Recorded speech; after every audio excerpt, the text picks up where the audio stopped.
If you're not a believer and you're here along for the ride and curiosity, and you want to find out what's going on and all that, and you've been caught up somehow in the sassies, excuse me, then you have nothing to lose, because what you're going to learn is exciting stuff, and it's going to build your faith. But if you're already a committed believer to Jesus Christ, we're going to ask you to see some things and look at stuff that you may not have spent time with before. And so I want to tell you that what we're going to be doing here on out in the Sassies, the short and sweet videos, is not going to hurt your faith in any way. And here's why. You've gone to some church or some person has told you about Jesus Christ and salvation and all that stuff. And they've told you how to get saved or what to do to be saved. And you've done that. And here you are. You have faith. You have an understanding, a beginning understanding anyway, of what's going on. And you're here to learn, or you're here to explore. And you already have your faith, and you need to know that we're not going to shake that. We're going to build on it. Here's why. In my studies, I found that in the United States alone, there are over the 200 different Christian sects and denominations, and they all teach different stuff, a lot of the same stuff, but enough differences to have all those different sects and denominations. Okay, so which one is accurate? Which one is giving you the straight scoop? And how do you know? Okay.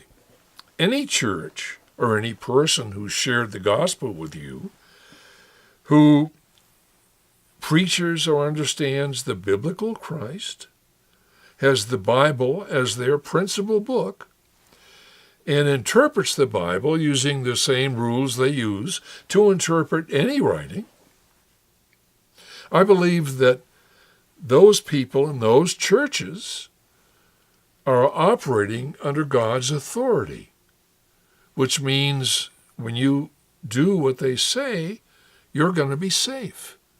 And here's why I know that. In Matthew chapter 16 and Matthew chapter 18, Christ talks in two places there about the church. And when he's speaking of the church, he says this, "Whatever you loose on earth will be loosed in heaven, and whatever you bind on earth will be bound in heaven."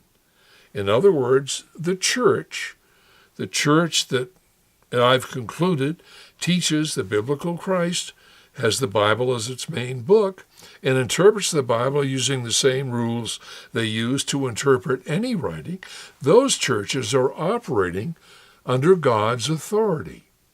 Even though God may not agree with everything they teach or everything they do.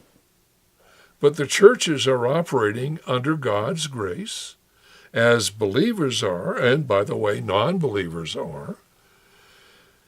And so they're safe. You're safe in the arms of that kind of a church. So your faith that came out of what the person taught you or the church taught you, you're safe. You're on safe ground. But we're going to ask you in the Sassies to come to open your mind a little bit and maybe take a look at stuff you haven't taken a look at before. Because what you're going to discover is the answers to the big questions, and those answers help to create the big picture, which shows that God is reasonable, sensible, and that this world is the only way he could accomplish what he wants to accomplish. And it makes perfect sense. Christianity makes sense. Well, Christianity has a lot of noise in it, which is why we say God gave us the biblical message, mankind gave us Christianity. The two are not the same. Christianity has a lot of noise in it. Mankind has brought to the biblical message lots of stuff that it fits and it doesn't fit. But they've done lots of wonderful things. The church is Christ's organization. It's important for you to be part of it. But while there's noise in Christianity, the biblical message rings like a bell. So that's why we spend our time in the biblical message. If any of this has piqued your interest, if this makes any sense to you, share it with a friend. They might benefit and may want to tag along with you on these sassies and the website and all that stuff. Couldn't hurt. Oh, by the way, God has a plan for your success, and we're here to help you work it.